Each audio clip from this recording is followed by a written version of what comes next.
Tyres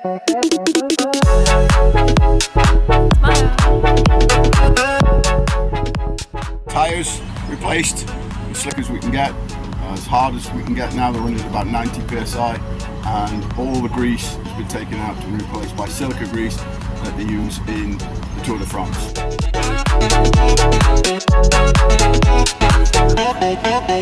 Actually, I could be team principal, couldn't I? The tactic for the race today? To get from the top to the bottom faster than anyone else.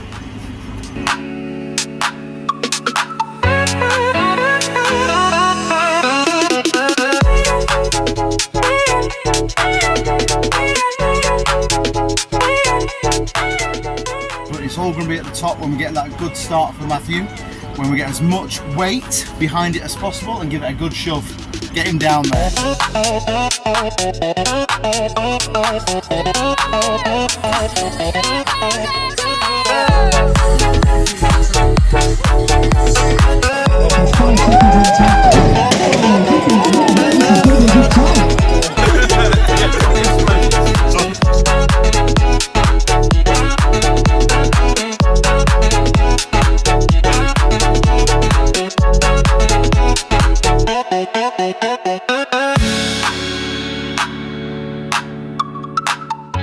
On behalf of the board, the directors of the BDMA, we want to thank our sponsors, Humidity Response, Floodbury and Oikometer. Thanks guys.